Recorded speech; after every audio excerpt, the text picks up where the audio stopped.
Hello. Please mute your phones and turn your attention to the public safety announcement. In the event of an emergency at NJ Transit, your safety is our top priority. Please follow these important instructions.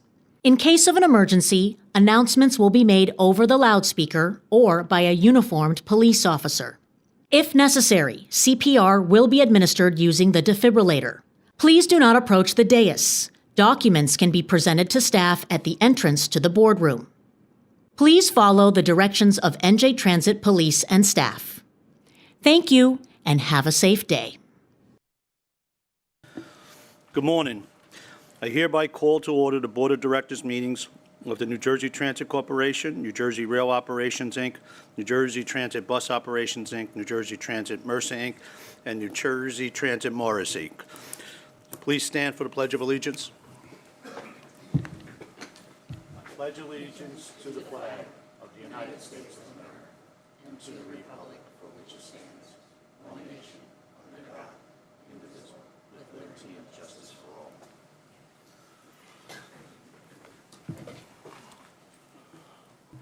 I will now take roll call. Board Member Abrantes? Here. Board Member McCray? Here. Board Member Nara? Here. Board Member Thomas? Here. Board Member Weiss? Here. Board Member Spalla? Here. Board Member O'Connor? Here. Vice Chair Carson?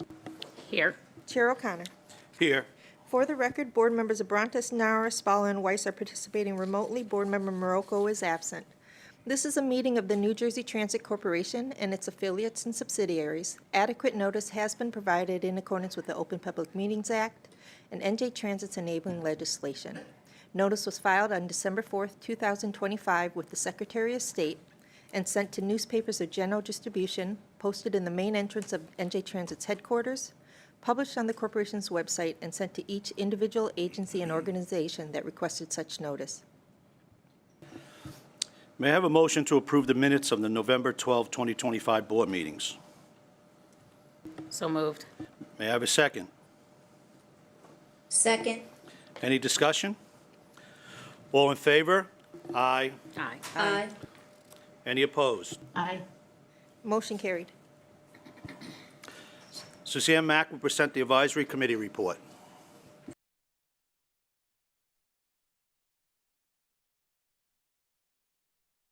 Do I have to press this? It's okay, I'm good. Good morning. It's very nice to be here this morning at the end of the year, so I want to start off by thanking everyone for their service. I also want to thank everyone. We had a meeting with Chris Calori the other day. We moved our meetings around a little bit, so we were able to get a report on his 10 months of service here. But I want to thank you because, believe it or not, it is the end of probably the term of the governor, and the governor had been so good to work with. I have been here with other governors, and not to say anything about that, but the support that we received in the transit community from Governor Murphy was outstanding, and I believe that he's made excellent appointments across the board, and I just want to thank you all for your service. I think the agenda also reflects that. I think Chris will talk about it also. You just won an award for the from USDOT on the human trafficking project, which was done with the U.S. Attorney General's office. I think we talk a lot about problems, certainly at the board level, financing, but I don't think you get enough credit for all the good work that happens within the agency that you're responsible for. So on behalf of the public, I'd like to take this opportunity to thank you for your service. I hope you're all back here. I know we don't have a January meeting, so I hope I see all of you again in February. And that at that point, Anna Marie Ganella is from the South Jersey. She'll be doing the report. Our next meeting actually is in February. I want to again offer the invitation. There has been times in the past where board members would sit in on the advisory board meetings. We do have a virtual link for them. If you ever have time and you'd like to see something, we also take requests. If there's something you would like us to look into, a pet issue that you feel that the public would benefit from, we have people who really enjoy looking into issues, whether they're service issues or whether they're facilities issues. So if you think of something that you would like the advisory boards to work on for you, please reach out to us. The agenda today, again, all over the place in terms of good service. I know that you met on the River Line, and I know that you're working on the Walter Rand Center. I know that you're working on extension of the Hudson Bergen Light Rail from North Bergen to Englewood. That has been coming and going for many, many years, and it would be wonderful to see that not only that we're devoting our services assets to the River Line, but doing the extension into Bergen County. I think everybody in New Jersey would benefit from that. I also see on the agenda the Hudson Tunnel is back. We are very pleased to see that proceeding with projects like that. And something else, again, you do so much. Access Link. You have several contracts for Access Link, which is for our most vulnerable riders in the system, but it's also basically, we used to talk about it as an unfunded mandate. You had to make ADA accessible stations, and you had to provide Access Link, but you never got the money from the federal government to support those services. So I hope that Transit continues to work on, in a very difficult environment, to get federal funding. We do it better than most people, but obviously the climate is that the funding is just not available. So again, I want to thank you again. I can't tell you enough. Chris's presentation to us was really enlightening and inspiring, and we really enjoyed it. I did have one thought. Chris had gone off the call, and I thought of it later. So if you don't mind, I'll just say it quickly. But Chris and I had been talking about, you moved last year from the other building, and there was a Hall of Fame, which was these little bricks that were dedicated to people who had serviced. Walter Rand was one of them, Judge LeBrecq, Art Rubin, Congressman Rowe, different people who had really impacted. And we talked about the fact that there was no place really to do this in this building because we don't own the building. We own the train station across the street. So perhaps you can think about not maybe moving the bricks, but maybe in some way replicating that Hall of Fame, which was actually started in 1999 and then celebrated. But it would be nice to have that moved over in some fashion. So you were off the call, and I didn't get a chance to mention it. I hope you don't mind me mentioning it now. Again, happy holidays, and again, thank you so much for your service. Thank you, Suzanne. Okay, Gloria Robinson Mills will present the Senior Citizens and Disabled Resident Transportation Advisory Committee report.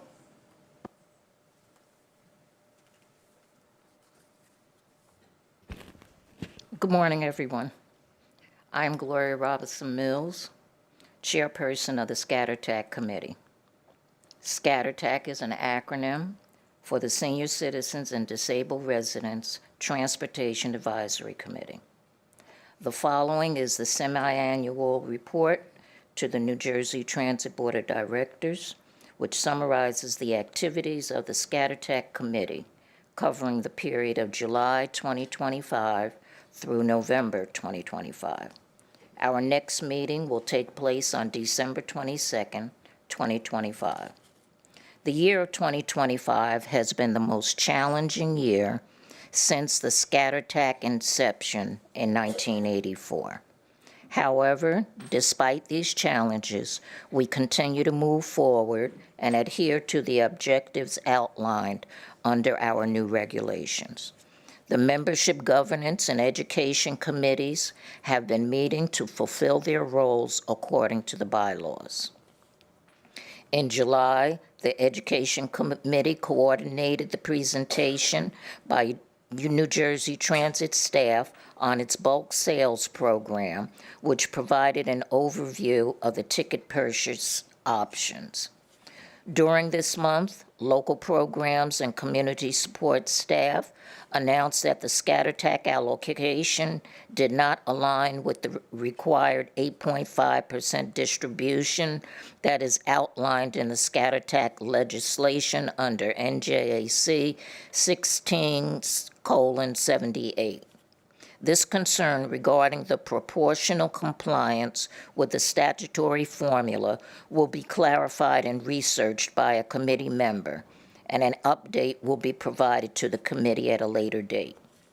Vacancies in the southern and central regions have been posted in local publications. Transportation barriers preventing members from attending the CAC meetings in person were brought to the attention of the Board of Directors. Local program staff agreed to discuss these concerns with Access Link staff to work towards a resolution.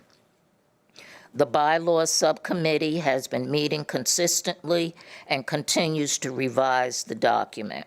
Our goal is to have the updated version presented to the full committee within the next few weeks. The next meeting for the Membership Governance Committee is set for December the 15th, 2025. In September, a panel presentation was given by Hudson County outlining services provided to senior citizens and disabled residents in their area. In October, Cape May County presented an overview of the transportation services provided to the residents in that area. Local programs and community support announced that the county site visits will resume in 2026. Also in October, New Jersey Transit held public informational hearings on the Scatter TAP program in the central, north, and southern regions. These hearings provided the public, both virtually and in person, with the opportunity to express their concerns regarding Scatter TAP, the Senior Citizens and Disabled Residents Transportation Assistance Program. In closing, the ScatterTAC Committee extends our sincere appreciation to President and CEO, Mr. Chris Calori, and the entire New Jersey Transit Board of Directors for their ongoing support and dedication to ensuring transportation access for some of the most vulnerable members of our communities, our senior citizens and residents with disabilities. Your commitment has made it possible for these essential services to continue. On behalf of the ScatterTAC Committee, we extend our best wishes to everyone for a warm and peaceful holiday season. May the coming year bring good health, safety, and renewed hope to all. Thank you. Thank you. Are there any comments from the public? There are 2 in-person speakers and 2 pre-registered telephone speakers. Speakers, in order to give everyone an opportunity to be heard, comments will be limited to 3 minutes. Priority access will be given to in-person speakers. We will then take comments from pre-registered telephone speakers, followed by any additional telephone participants who are queued to speak. Those participating by telephone, if you have not already done so, please press star 1 on your telephone keypad to enter the queue to speak. You will hear a brief tone to indicate you have successfully entered the queue. The first speaker is Vito Havrila, followed by Nick Giglia.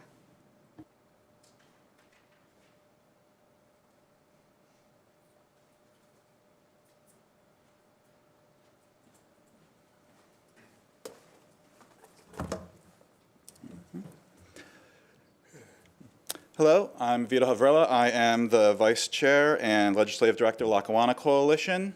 We are an independent agency advocating for better transit. Our website is lackawannacoalition.org. I'll be reading our statement. Action item 2512-59 Secaucus Transitway. We have previously registered our concern about this project, which is extremely expensive for something with very limited need, with this phase being another $22 million. Those funds would be better spent on improving service, including hourly service between Hoboken and MSU, as well as express service on the coastline, both on weekends. We have advocated for these for some time. In addition, improvements on the Pascagoula Valley line are long overdue. Action item 2512-60, outsourcing of Access Link call center partial. We don't have a lot of information on this, so it's hard to comment. But in general, we think outsourcing calls is a bad idea. As local folks know the area, and staying within the corporation should mean comprehensive knowledge of service and customers, all of whom have disabilities. It's unclear whether the employees or just the firm's headquarters are in Colorado, or why there are no other bidders for this contract. Next, Access Link advanced reservations. On another Access Link issue, we understand that you are considering shortening the advanced reservation time from a maximum of 7 days to a maximum of either 5 or even 3 days. Restricting the advance time for reservations will make it more difficult to plan or to make appointments with everyone competing for fewer openings. We do appreciate that you're meeting with AccessLink customers, but these meetings are on weekday mornings, and there does not seem to be a way to provide feedback by telephone or online. The only form we have seen is a registration form, not a survey/feedback form. Lastly, NJ Target Zero meeting. Last week, we attended a meeting of the New Jersey Department of Transportation Target Zero Commission held here at New Jersey Transit headquarters. We are including, with today's comments, a copy of the statement we made there, which concentrated on the dangers of automobile transportation and need to discourage drivers in single passenger vehicles in favor of public transportation. We would have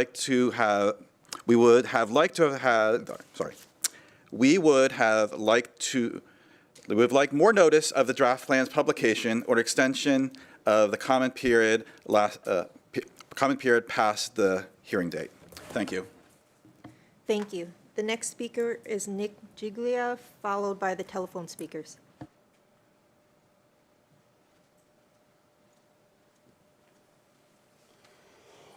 Good morning. My name is Nicholas Giglia, speaking on behalf of my group Route Restore Our Transit in Essex.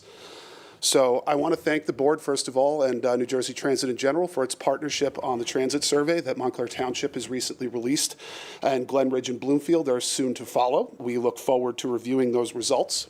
And since we are on the cusp of a new administration and budgeting season, I believe the time is now to lay the groundwork to resolve the transit desert conditions that exist in off-peak and weekend hours for hundreds of thousands of residents in Essex County since DeCamp Bus stopped running in 2023.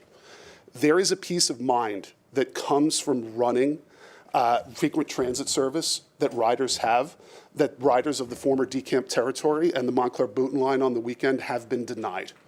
I call it doing the calculus proof of figuring out how specifically I am going to get in if I want to take advantage of taking my children to the city, seeing our family, visiting friends. I recently had the unfortunate situation where I had to choose between being stuck in the city for 2 hours or risking my 4-year-old wetting herself on a train because she had to go to the bathroom, we were running for the train, and the next train to Montclair was in 2 hours. That is, in my opinion, unacceptable and fixable within this organization for the transit riders within this territory. We would like to request, speaking with the incoming administration, for funding in the next NJ Transit Appropriations Bill for 2 additional train sets that would fund hourly weekend service running between Hoboken and Montclair State University. Specifically, we want to make sure that we are using our existing lines. We are serving these riders that have in the past been left behind with only brief bus replacements during the week at rush hour times once DeCamp went out of business. Now, speaking of bus, we cannot forget that component as well. New buses are coming into service, and we also believe that the current setup of the 102, the 101, the 105, which is providing only a few buses, I believe 5 or 6, running in each direction on the rush hour component, we believe that there is a time to expand that, especially because even if there is increased rail service, it would not resolve the transit desert conditions for communities that relied exclusively on DeCamp for transit between their communities and the city. We would like, in addition to funding for 2 additional train sets, we are also asking for funding for studies for full expansion and restoration of the communities that were previously served by DeCamp. We thank you very much for bringing visibility to these important issues. I wish you all a happy holiday season and really looking forward to continuing the conversation. Thank you. Thank you. One moment.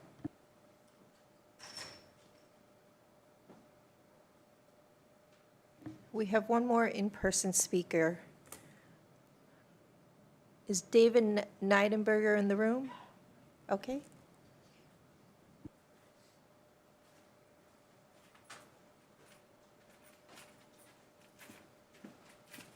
Thank you for accommodating me at the last minute. It's very nice of you. Chris Neidenberg, Lackawanna Coalition, speaking for myself and not anybody else. I'll try to be brief. I just want to go over something, and I wrote to the coalition about it. Maybe it's in some report you received, but last month when I came here, I went out through the subway station here, or the light rail, to get back to Branchbrook Station, and I see you have all these ticket validators all over the place, and when I tried them, they didn't seem to work. I mean, I tried like maybe all different ways to try to get the validators, any of them, to give me the green signal. Now, once in a while, you do get it. I don't know if it's me, or I also noticed that you have like antennas on them, and I don't know if maybe it has some kind of radio technology and there's a weak signal. But I really wonder, you know, that because you have to scan these, right? You get 2 hours on them.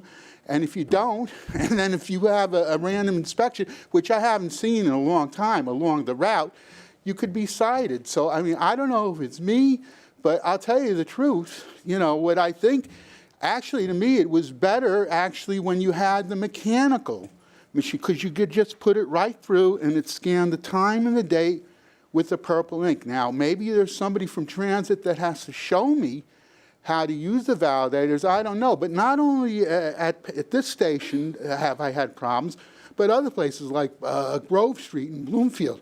I'd be sitting there trying, or standing there just trying to scan it to get it to go, and then I'll miss a ride. So I would just ask you to look at that, or maybe what you need to do is put some kind of a visual display on how to exactly scan it, because once in a blue moon they do. But most of the times I have a very hard time, and I don't know how often these validators are serviced, you know, are they just, to me, are they really fulfilling a purpose? So that's what I wanted to say about it. Thank you very much. Thank you. Is Dan Nitzer in the room? Well, one more in-person speaker.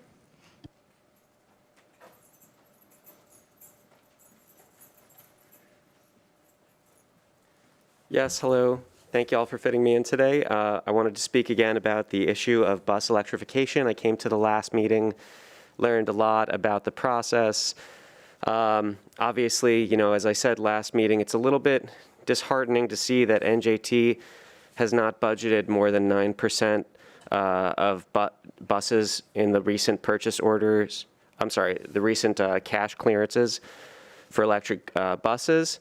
However, it was explained in a satisfactory manner that economic concerns and federal funding do not allow that exactly at this moment. I would hope that NJT has utilized the President Biden era grants for electrification of facilities. And if not, you know, there are plans in the future during future administrations that believe in climate science to just pounce immediately. Not let grants sit there for 3-4 years until they can be canceled by a future president or department. What I'm here to talk about today is bus signage. Where I live in Jersey City, I would say about 20% of the time when a bus comes, the electric lights indicating whether it's an 87 or an 84 or 119 are off. I see this as kind of an issue that is beneath a reputable agency like NJT. I don't see a reason why we as consumers should have to wait until the bus is a quarter block away to recognize what number it is. If y'all are not receiving reports, if I'm the first person to illuminate this issue, please consider establishing and promoting an email address or a social media page beyond just the regular NJT, where consumers can flag that buses need to have updated signage, or report buses where drivers have put in paper signs indicating the bus number. I think that's, I'm not a driver, I can't speak to it, but I would imagine that's probably demeaning to them. It's not something I would imagine they're paid extra for. So I think it's something that we should really be proactive about and modernization about. I'm wondering what the processes are. Maybe you can explain to me whether that's something that can only be done at the end of the line when a bus arrives at its final destination, or if it's something that can only be done at the end of a shift.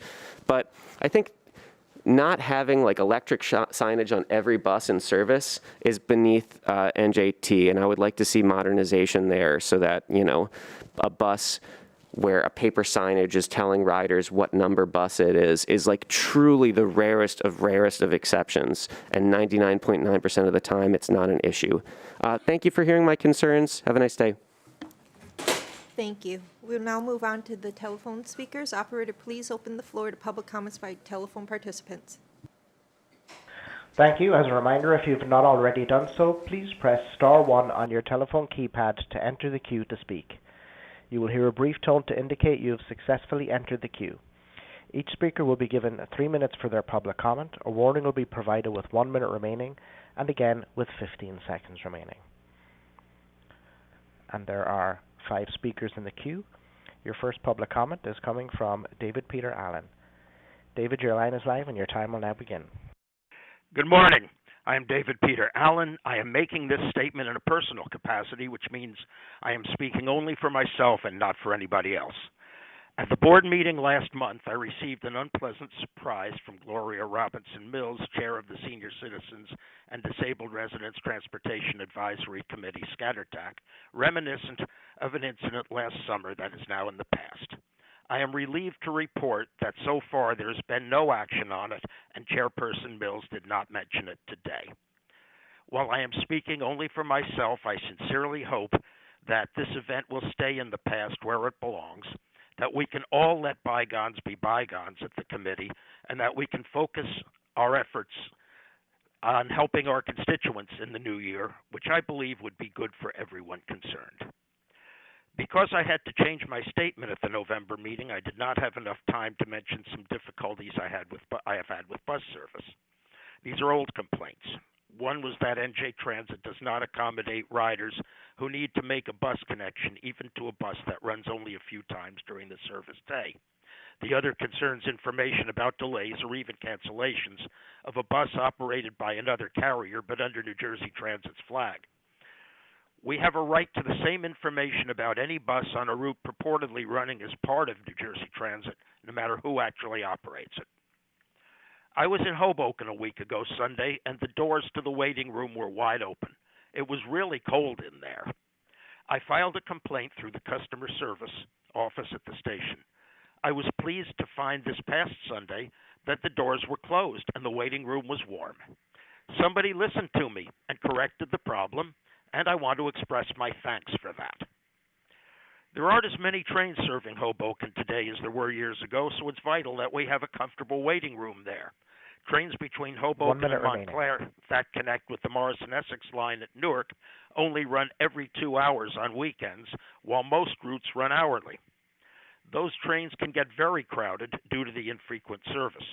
While I am speaking only for myself, I know that the Lackawanna Coalition and route centered in Montclair are calling for hourly weekend service between Hoboken and Montclair State Station, as Dick Giglia mentioned just now. It would not cost much to provide such service, and it does seem unfair not to offer it. Please make hourly weekend service there and at the shore the standard level of service with the next timetable change. It would not be that difficult. Thank you. Thank you. The next public comment will be coming from Andy Weiss. Andy, your line is live and your time will now begin. Good morning. I am once again asking NJ Transit CEO Chris Calori to install signs and posters for the NJ Transit customer advocate at stations and inside transit vehicles. NJ Transit has a marketing team with over 30 people and can easily design a great marketing campaign for the customer advocate to expand his reach and visibility. NJ.com had a recent story that reported that few riders knew that the NJ Transit customer advocate exists. NJ.com asked riders at Hoboken Terminal on November 6th, and nobody knew that the customer advocate exists. The NJ Transit corporate office, led by outgoing CEO Chris Calori, has shadow banned our customer advocate from NJ Transit riders and has limited his reach and visibility. Visibility is the most important part of the customer advocate position, and CEO Chris Calori is not cooperating and is shadow banning his reach and visibility. Not installing signs and posters for the customer advocate is limiting the reach and visibility of the customer advocate and is a shadow ban. NJ Transit CEO Chris Calori has emboldened the scam culture at the NJ Transit corporate office with his rude behavior, during public comments at board meetings and shadow banning the customer advocate position visibility for most riders. NJ Transit CEO Chris Calori has been very hostile to NJ Transit advocates like me who want transparency and are trying to end the scam culture at the NJ Transit corporate office. NJ Transit CEO Chris Calori's legacy will be that he emboldened the scam culture at the NJ Transit corporate office and shadow banned the customer advocate reach and visibility for most riders. Former NJ Transit Senate Majority Leader Loretta Weinberg created the NJ Transit customer advocate position and also wants to know why the NJ Transit corporate office is not advertising the customer advocate per a post on Facebook.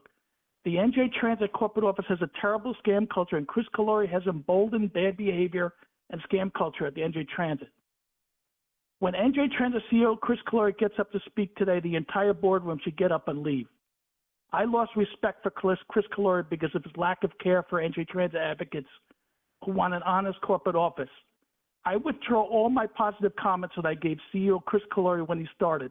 I tried to work with him, and he has been very rude and pushed me away. We fought for the customer advocate since 2018, and CEO Chris Calori has spit in our face and is shadow banning the customer advocate and is limiting his reach and visibility. 15 seconds Chris Calori should be shunned by NJ Transit riders today. I am asking you once again to stop this terrible behavior and advertise the customer advocate with signs and posters all over the system. We fought since 2018, and you will never be forgiven for turning your back on us. Thank you. Thank you. The next public comment will be from Howard Taneen. Howard, your line is live, and your time will now begin. Hello, this is Taneen Howard, and basically I have a question regarding the submittal of documents to New Jersey Transit Board for public view. In the October board meeting with New Jersey Transit, I submitted some documents that I wanted to make public, but they weren't made public, and I'm just trying to get an idea of how I can make them public or why they weren't made public. I believe these documents could be valuable. Apologies, we seem to have lost Taneen's line. We'll move to the next public comment from David Clements. David, your line is live and your time will now begin. Thank you. My name is David Clements, and I'm a resident of Jersey City. So I'd like to speak of the sudden changes in overnight parking availability at Liberty Science Center light rail lot. For years, this parking lot has been a vital resource for many residents, myself included. I represent a household that both commutes into New York City for work using New Jersey Transit and travels frequently within New Jersey and New York for family via car. The decision to abruptly end overnight parking with minimal notice and without offering alternative solutions will create significant disruption for our daily lives. Many of us chose this neighborhood precisely because of the accessible parking. Removing it so suddenly, especially during the holiday season when adjustments are even more challenging, places an unnecessary burden on the community. I urge the board to consider how we can work together, both residents, New Jersey Transit, and local government, to find a collaborative solution that does not simply remove a critical resource without a transition plan.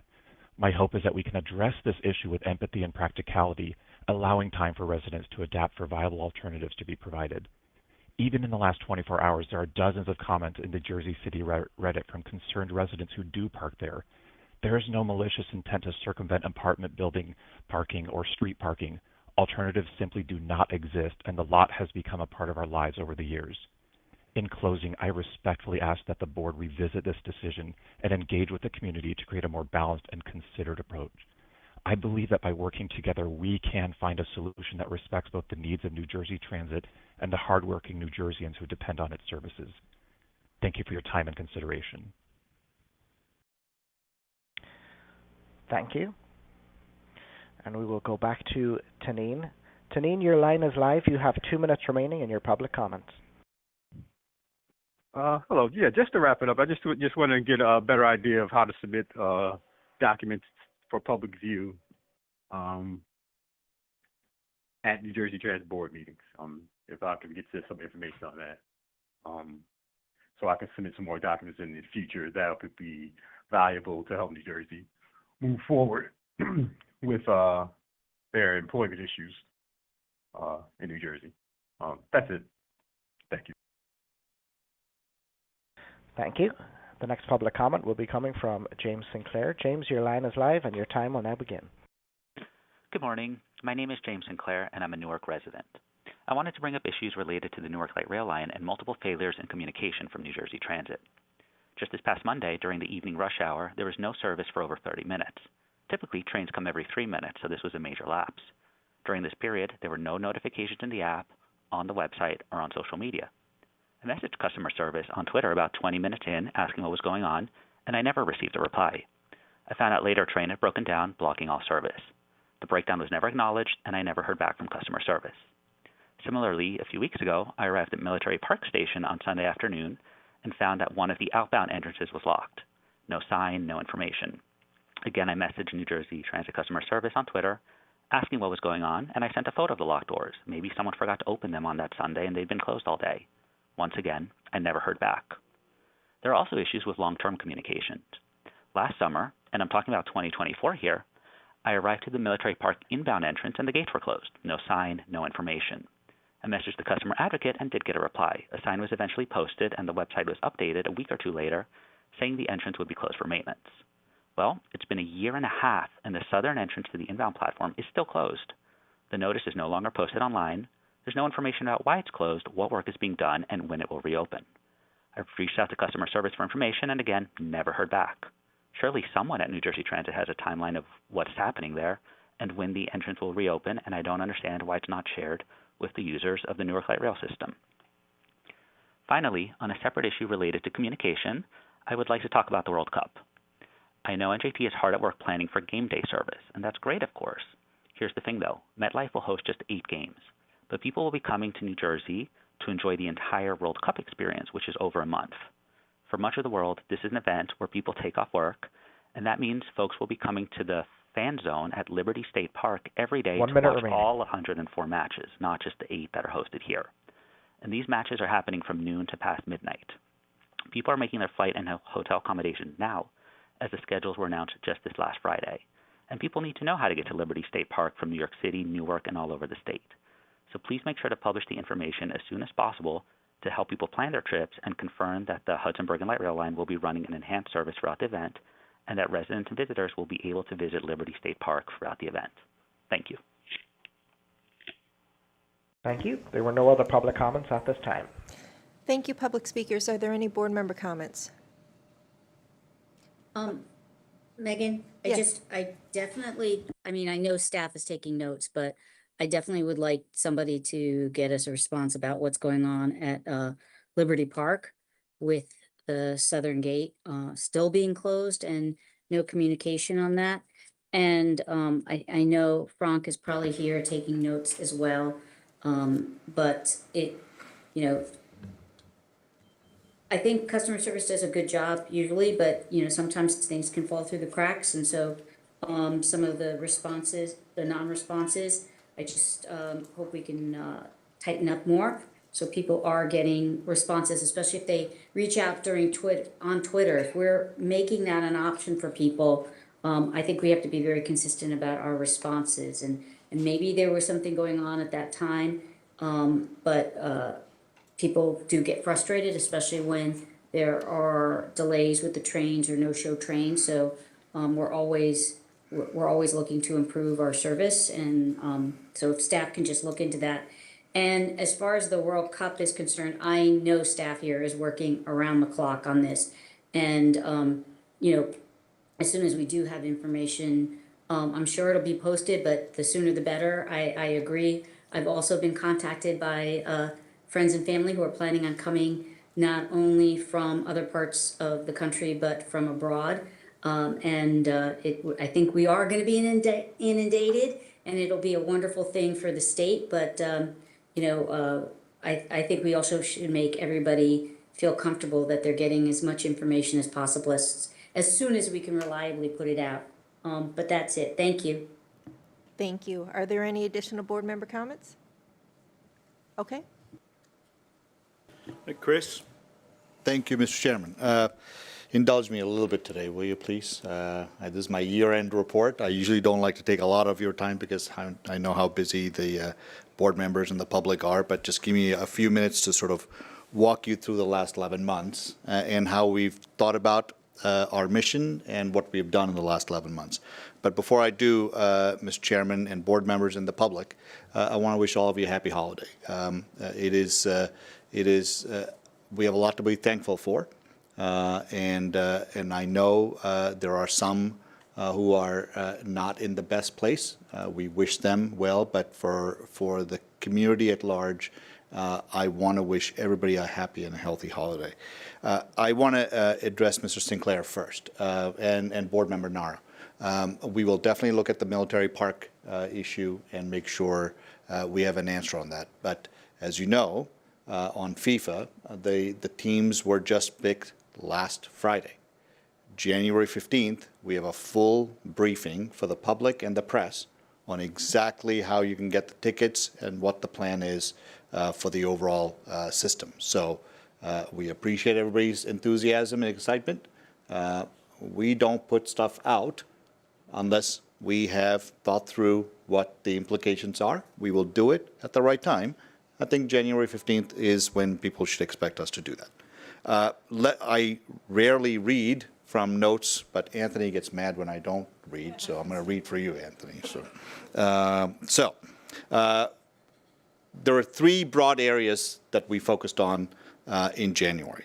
One was service reliability, safety, and customer service.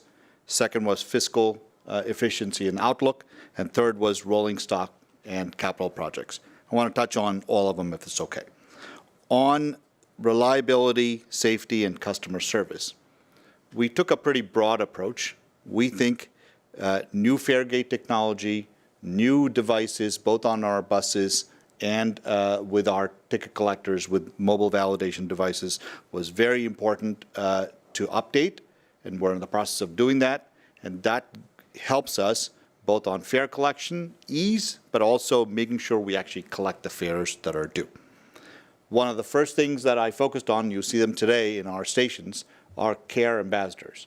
These folks are at our stations, so in addition to the information you can get on the app, there are people at our busiest train stations who are there to answer questions during AM and PM peak to make sure that our customers know where they're going. Enhanced cleaning program. That is something that we started in the very beginning.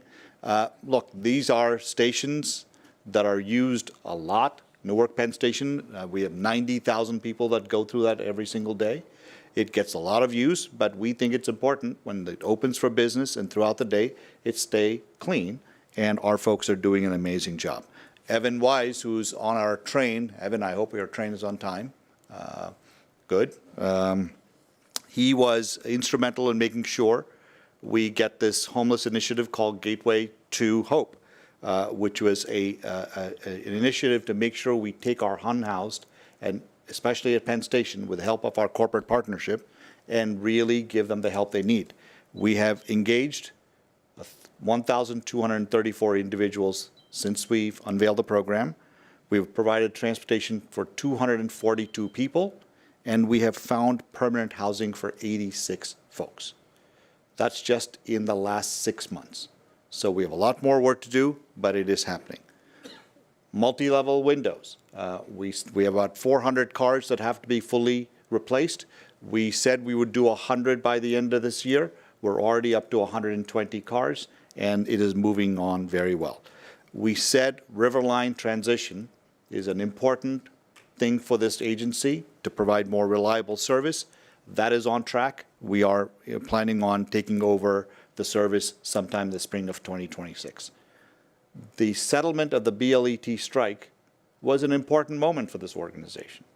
It not only ensured that the workers got a pay raise that they wanted, but the agency did not compromise on its principles of fiscal outlook and make sure we take care of our taxpayers and our fare payers who pay for our system.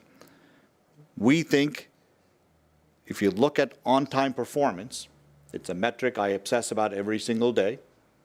We are about 89.9% for the year as of this morning. Compared to last year, we're about a fraction above. Not good enough for me. But it is, I promised when I started this job, I focused on a progress continuum.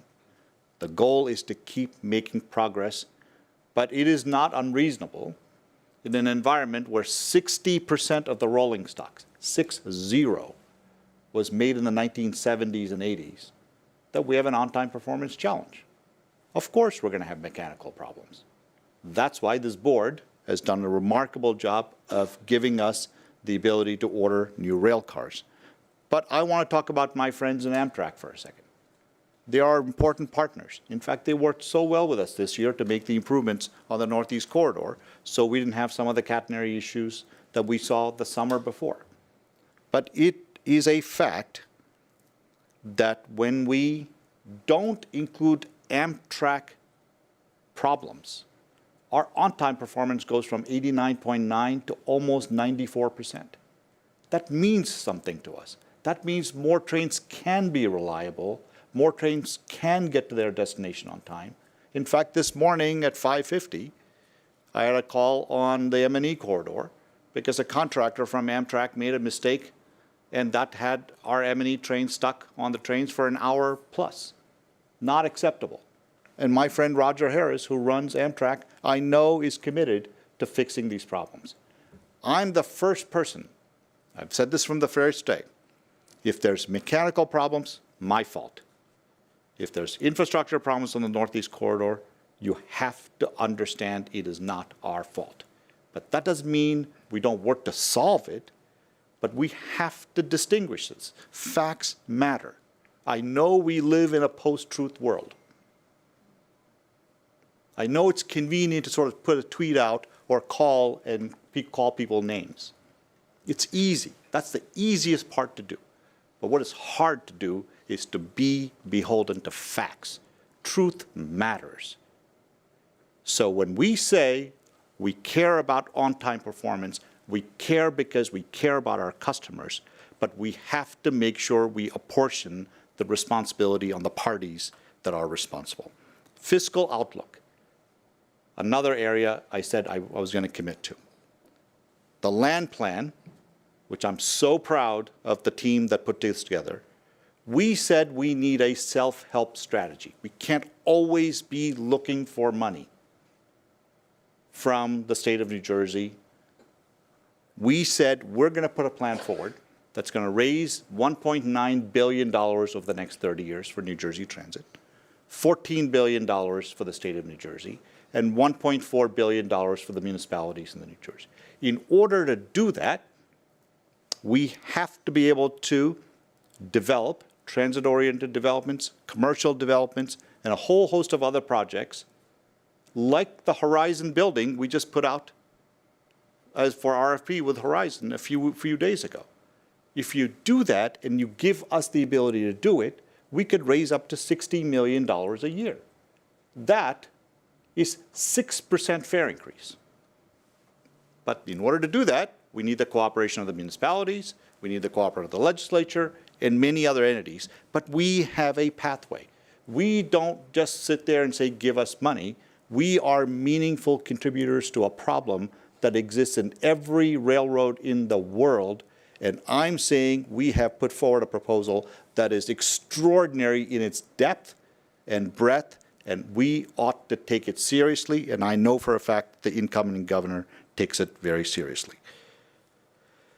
As part of that, we have also starting to monetize or look at leasing opportunities at the Hoboken Terminal, which is a very important part of our asset portfolio.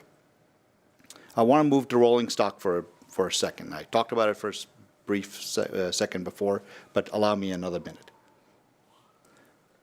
It is untenable that we've been around for 45 years. It's almost malpractice, I might add. We've been around for 45 years, and this is the first governor to say, I am no longer going to stand by and have rolling stock that was built in the 1970s and 80s. Why? Why does it take 45 years for us to ask us this question? Past is past. But today, this moment, in 11 months, we went from an agency that has never modernized its entire rolling stock to, in one swell swoop, We have modernized the entire fleet of buses at 2,400 buses and almost 400 multi-level cars. That means, members of the board, and more importantly, members of the public, that in 5 years, the entirety of the system for the first time will be modern. And I would venture to say no other system would even come close to where we are. That doesn't mean we sit on our laurels and wait for that to happen. We have to solve the problems that we have, the current system we have. But we have done something that's never been done in 45 years. That's longer than I've been in this country. That matters, Mr. Chairman. That matters because it is one thing to say we care about our customers. It's another thing to say we've actually done something about it. And Mr. Chairman, you ought to be proud that we've actually done something. It's never been done before. That is what customer service, that's what's reliability, and that's what keeping a promise looks like. And that's what we're doing here. We are not paying lip service. Criticisms are okay, Mr. Chairman. I'm okay with it. I have a pretty thick skin. But what I will not accept is a criticism that this agency, at this moment, is not paying attention to customers. No. Not happening on my watch. It has not happened on your watch, and it has not happened on this governor's watch. And I venture to say it will not happen on the next governor's watch. That is the commitment of this organization. We take a bankrupt railroad system 45 years ago and turn it into something that no other state in the country will be able to say. That is the commitment, Mr. Chairman. And it's backed by thought, it's backed by care, and it is backed by action. That's what we are coming to do. Projects. It's one thing to say that the rolling stock needs to be replaced. Excellent. But infrastructure, the underlying infrastructure needs to be fixed. And that is what we're also doing, thanks to you, thanks to the governor, thanks to the legislature. We are fixing infrastructure that has not been touched in some cases for 100 years. 100 years. That is not American exceptionalism. American exceptionalism is when we fix things that nobody else is willing to fix. And that, Mr. Chairman, is the moment we are in. This is a new American renaissance. A renaissance where infrastructure that has been abandoned, let go, failed, is finally going to be fixed because a group of people sitting in this dais right here, with the governor's help, said, you're going to do something about it. Don't listen to the noise, Mr. Chairman. It's easy for somebody sitting on a couch calling to criticize. Look at what the measuring stick is that you laid on January 15th, 2025, and what has happened to date. That is how you measure progress, not because somebody said you're not doing your job. Let me give you one quick, Evan, your train was on time? Excellent. A happy customer, all right. See, I can pivot, Anthony.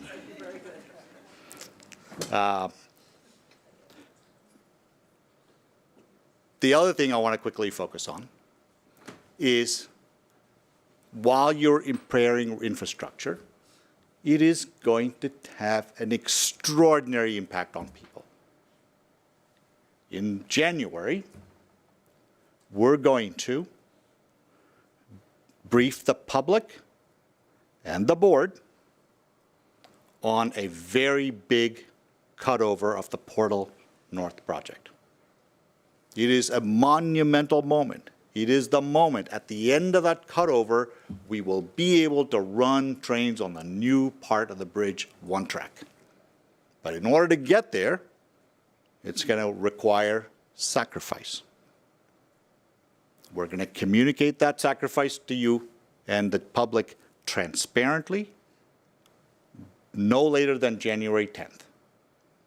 When we do that, we're going to tell you what is about to happen middle of February. We're going to try and give you almost 5 weeks to 6 weeks notice. It is going to be a tough one. No sugarcoating. I've never sugarcoated stuff. I'm not about to sugarcoat now. And the reason that is important is big things, when you do things, it requires sacrifice. And that means it will impact the riders, but we're going to tell you what that means and what that impact looks like. But at the end of that process, a few weeks later, we're going to have access to a brand new bridge. And we're working with Amtrak to do just that. And let me end with, I've taken a lot of your time, Mr. Chairman, sorry.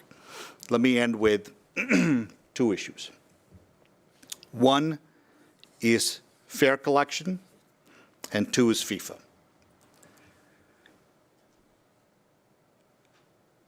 Affordability gets talked a lot, and I think it's the right lens for where we live today.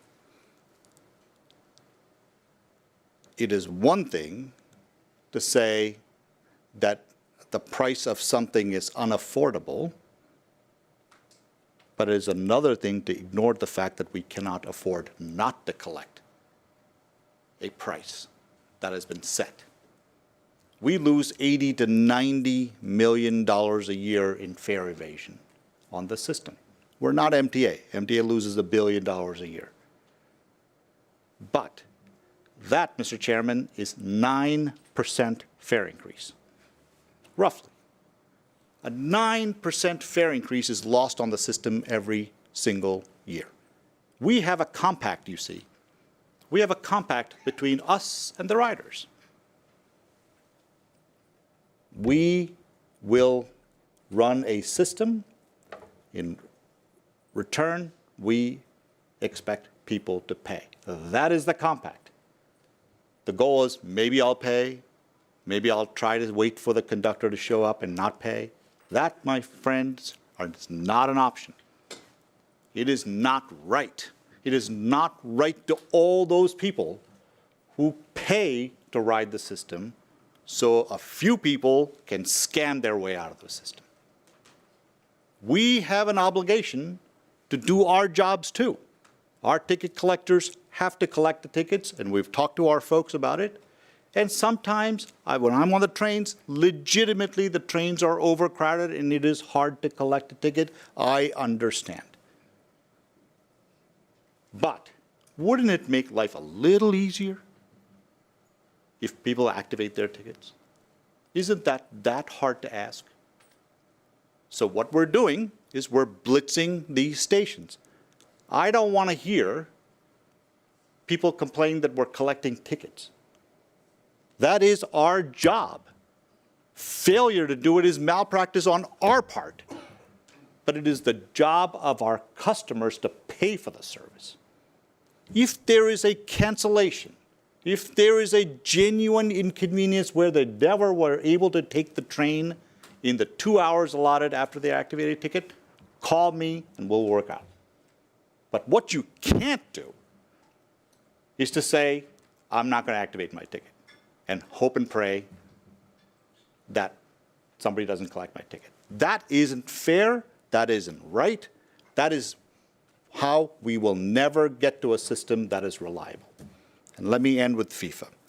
I am so proud of the staff and my colleagues for the work they did in 2025.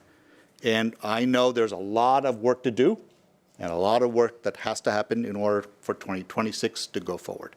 I'm confident that the colleagues that are here will carry out the mission in with the best intentions and with every ounce of their energy to make sure it's a success. This organization, Mr. Chairman, is a remarkable organization. I know you run DOT and other agencies. This is an organization that provides connectivity through mass transit to almost 950,000 rides a day.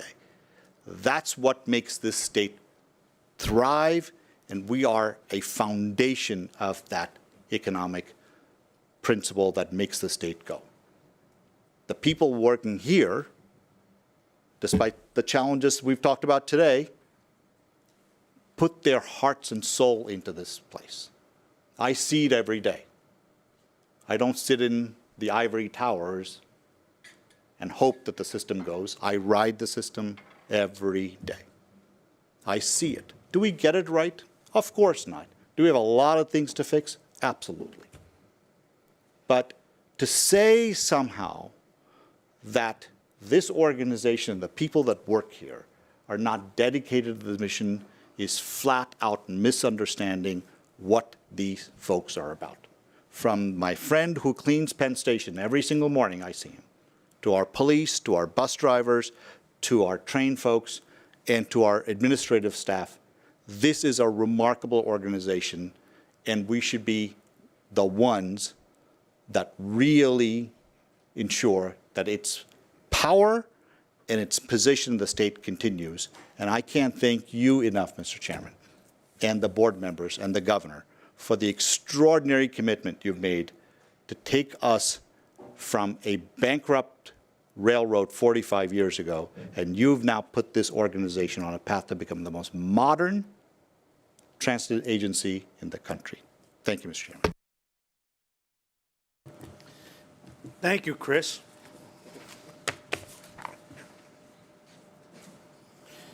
It's been a year, and I have to say, working along Chris this past year, him leading along with our colleagues here at New Jersey Transit has been unbelievable of what the agency has gone through and what we have accomplished. So, Chris, thank you. Thank all the great people of New Jersey Transit for everything you do.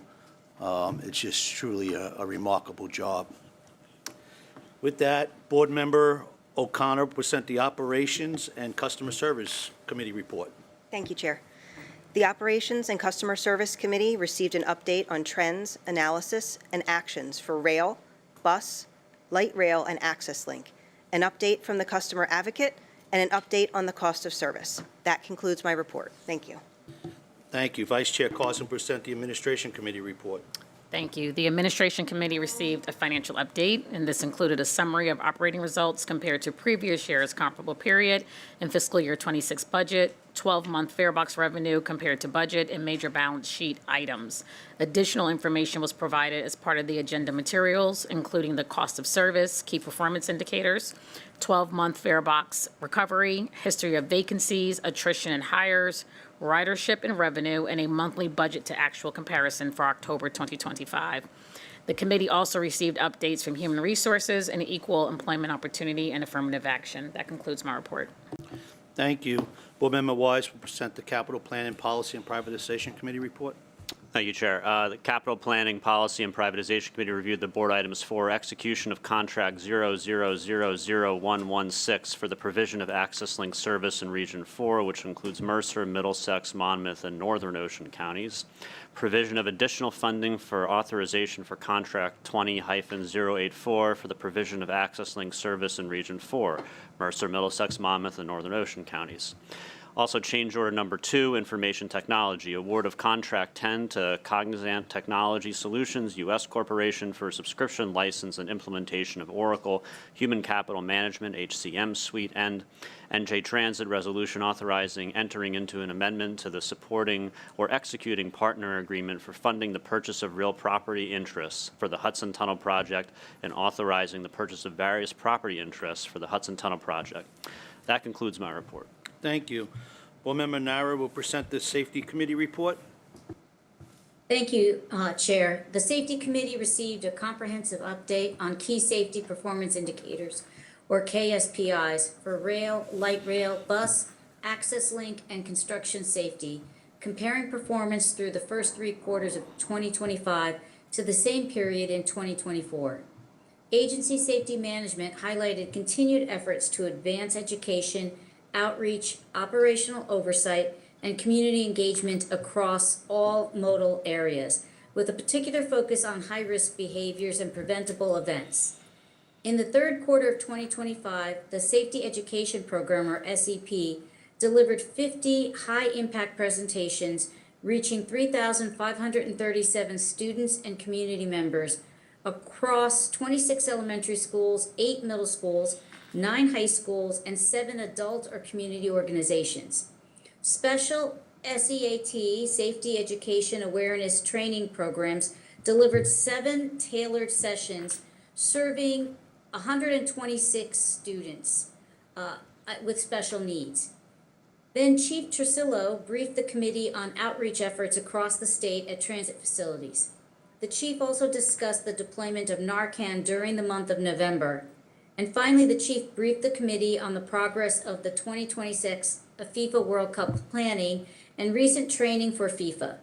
The chief also mentioned that 15 new police officers graduated from the Passaic County Police Academy on August 28th. And that concludes my report, Chair. Thank you. Chris will present the action items. Yes, sir. I'm going to ask, sorry, Mr. Chairman. We're going to do Walter Rand Transportation Center. I'm going to ask Bill Brooks to come and present Walter Rand.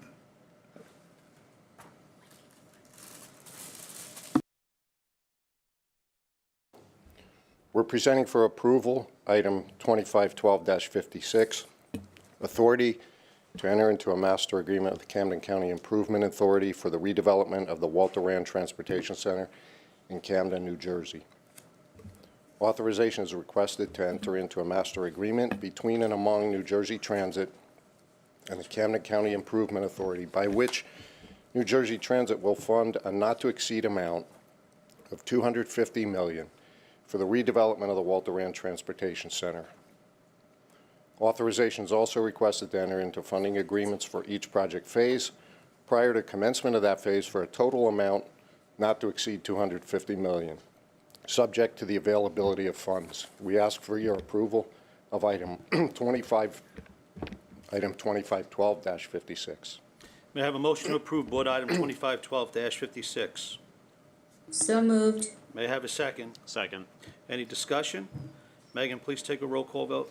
Roll call vote. Board Member Brontes? Yes. Board Member Nara? Yes. Board Member Weiss? Yep. Board Member Spalla? Yes. Board Member O'Connor? Yes. Vice Chair Carson? Yes. Chair O'Connor. Yes. Motion carried. For the record, Board Member Nara is recused from item 2512-57 and will not comment or vote on the item. Mr. Chairman, I'm going to ask Bill Brooks to present item 2512-57, a memorandum of understanding with Middlesex County regarding the New Brunswick train station.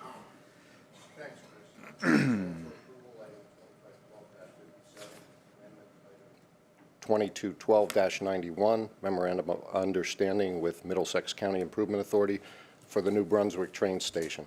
Authorization is requested to enter into the first funding amendment to the memorandum of understanding between and among New Jersey Transit and the Middlesex County Improvement Authority, by which New Jersey Transit will fund a not-to-exceed amount of $68 million for internal and external improvements to the New Brunswick train station. We ask for your approval of item 2512-57.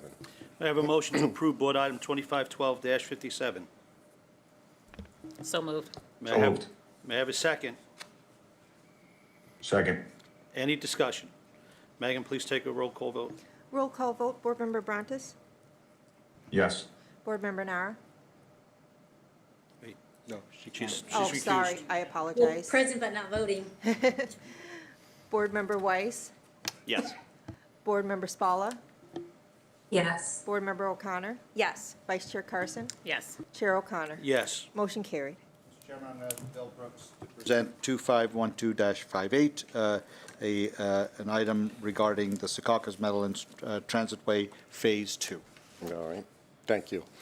We're presenting for approval item 2512-58, Secaucus Meadowlands Transitway Project. Concept and Design Services, Phase 2 Expansion, Full Design and Development of Concession Services Criteria. Authorization is requested to extend the New Jersey Transit contract into Phase 2 with HNTB Corporation for an amount not to exceed $22,283,241.90, plus 10% for contingencies, subject to the availability of funds. We ask for your approval of item 2512-58. May I have a motion to approve Board Item 2512-58? So moved. May I have a second? Second. Any discussion? Megan, please take a roll call vote. Roll call vote, Board Member Brontes? Yes. Board Member Nara? Yes. Board Member Weiss? Yes. Board Member Spalla?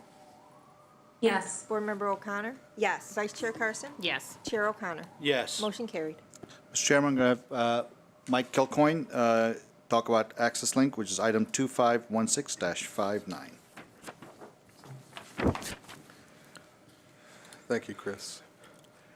We are presenting for approval item 2512-59, execution of Contract 116 for the provision of Access Link service in Region 4, which is Mercer, Middlesex, Monmouth, and Northern Ocean counties. Authorization is requested to enter into a contract with Easton Coach Company of Easton, Pennsylvania, to operate Access Link service in Region 4 for a 60-month period from June 28, 2026 through June 28, 2031, at a cost not to exceed $149,972,092, plus 5% for contingencies, for a total contract authorization of $157,470,697, subject to the availability of funds and board approval of New Jersey Transit's operating budget. We ask for your approval of item 2512-59. May I have a motion to approve Board Item 2512-59? So moved. May I have a second? Second. Thank you. Any discussion? Megan, please take a roll call vote. Roll call vote, Board Member Brontes? Yes. Board Member Nara? Yes. Board Member Weiss? Yes. Board Member Spalla? Yes. Board Member O'Connor? Yes. Vice Chair Carson? Yes. Chair O'Connor? Yes. Motion carried. Mr. Chairman, I'm going to ask Mike to address item 2512-60, which is also... Oh, call center, sorry. I apologize. Yes, sir. Thank you. Sorry, Mike. So we are presenting for approval item 2512-60, execution of Contract 196 for the outsourcing of a portion of Access Link's call center operations. Authorization is requested to enter into a contract with T-Tech Government Solutions of Greenwood Village, Colorado, for a mobilization period followed by a service period of 24 months at a cost not to exceed $19,649,276, plus 5% for contingencies, for a total contract authorization of $20,631,740, subject to the availability of funds and board approval of New Jersey Transit's operating budget. We ask for your approval of item 2512-60. May I have a motion to approve Board Item 2512-60? So moved, Weiss. May I have a second? Second. Any discussion? Megan, please take a roll call vote. Roll call vote, Board Member Brontes? Yes. Board Member Nara? Yes. Board Member Weiss? Yes. Board Member Spalla? Yes. Board Member O'Connor? Yes. Vice Chair Carson? Yes. Chair O'Connor? Yes. Motion carried. Mr. Chairman, I'm going to have Mike Kilcoyne also do item number 2512-61, which is an Access Link service in Region 4. Thank you, sir. We are presenting for approval item 2512-61, provision of additional funding authorization for Contract 20-084 for the provision of Access Link service in Region 4, Mercer, Middlesex, Monmouth, and Northern Ocean counties. Authorization is requested to increase the contract with Transdev United States of Lombard, Illinois, formerly known as First Transit Incorporated of Cincinnati, Ohio, to operate Access Link service in Region 4 for the 24-month option period 1, contract period from July 1st, 2024 through June 30th of 2026, by a cost not to exceed $2,605,833, plus 5% for contingencies, for a total authorization increase of $2,736,125, subject to the availability of funds and board approval of New Jersey Transit's operating budget. We ask for your approval of item 2512-61.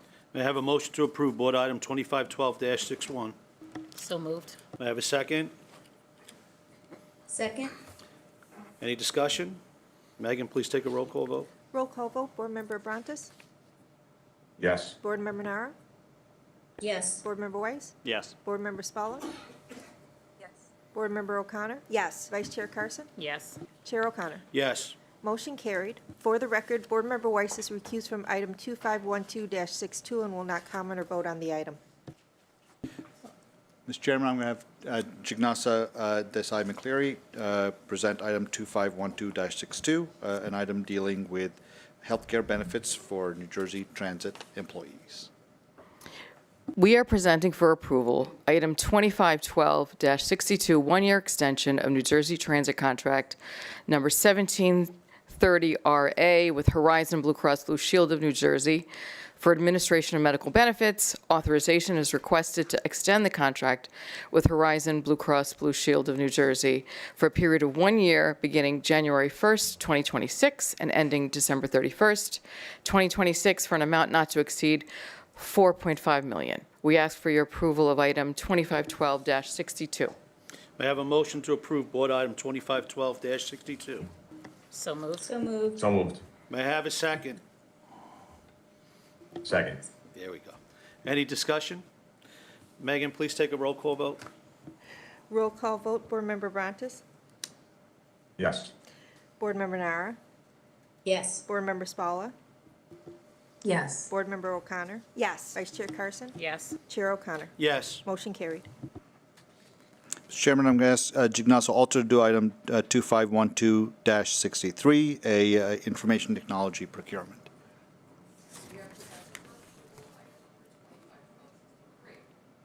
Technology, procurement of technical services to implement enterprise resource planning, Fusion Cloud.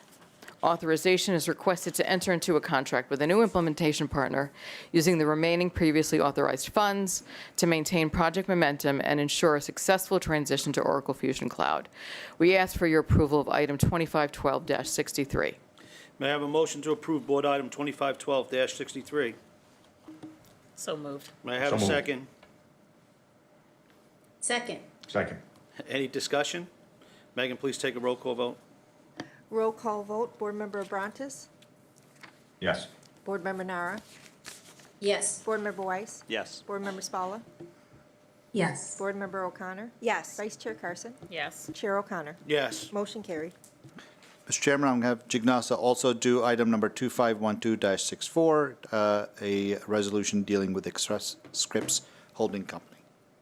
We are presenting for approval item 2512-64, 6-month extension of New Jersey contract number 17030 RC with Express Scripts Holding Company for administration of self-funded pharmacy plans. Authorization is requested to extend the contract with Express Scripts for a period of 6 months, beginning January 1st, 2026 and ending June 30th, 2026, for an amount not to exceed $2.6 million. We ask for your approval of item 2512-64.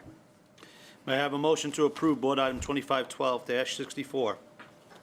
So moved. May I have a second? Second. Any discussion? Megan, please take a roll call vote. Roll call vote, Board Member Abrantes? Yes. Board Member Nara? Yes. Board Member Weiss? Yes. Board Member Spalla? Yes. Board Member O'Connor? Yes. Vice Chair Carson? Yes. Chair O'Connor? Yes. Motion carried. Jignasa, can you also present item 2512-65, a resolution dealing with Cognizant Technology Solutions? We are presenting for approval item 2512-65, change order number 2, Information Technology Award of Contract to Cognizant Technology Solutions USA Corporation for subscription license and implementation of Oracle Human Capital Management Suite. Authorization is requested to amend the contract with Cognizant Technology Solutions, U.S. Corporation of College Station, Texas, for supporting implementation of scope changes to the Oracle HCM platform in the change order amount not to exceed $1.488,183 plus 5% for contingencies with funding from the existing IT capital budget. We ask for your approval of item 2512-65. May I have a motion to approve Board Item 2512-65? So moved. May I have a So second? moved. Second. Any discussion? Megan, please take a roll call vote. Roll call vote, Board Member Abrantes? Yes. Board Member Nara? Yes. Board Member Weiss? Yes. Board Member Spalla? Yes. Board Member O'Connor? Yes. Vice Chair Carson? Yes. Chair O'Connor? Yes. Motion carried. May I have a motion to approve the consent calendar? May I have a So mo- moved. I have a second. Second. Second.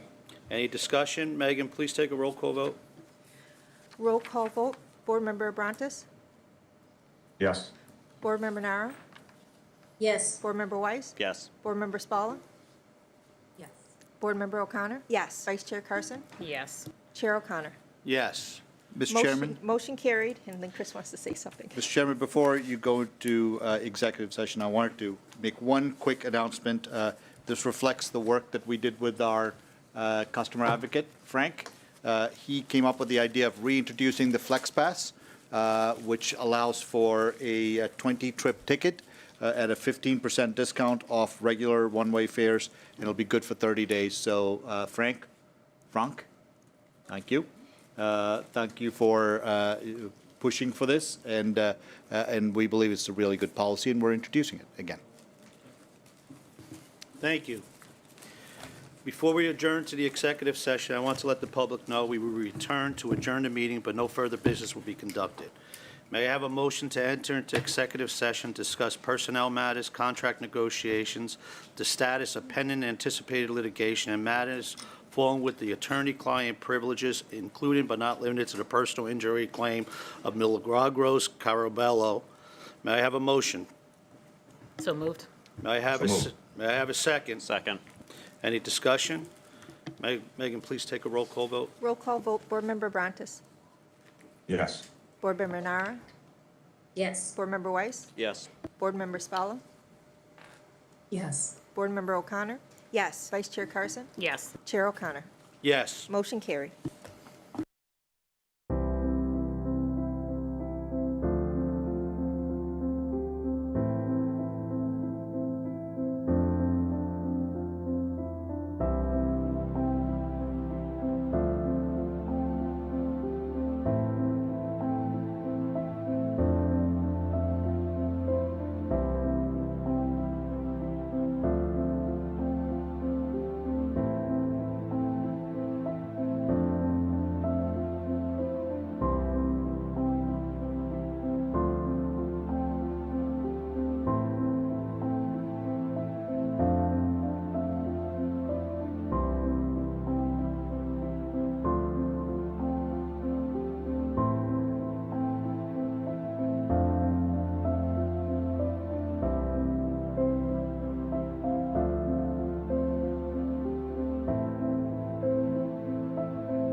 I hereby reconvene the open session board meetings.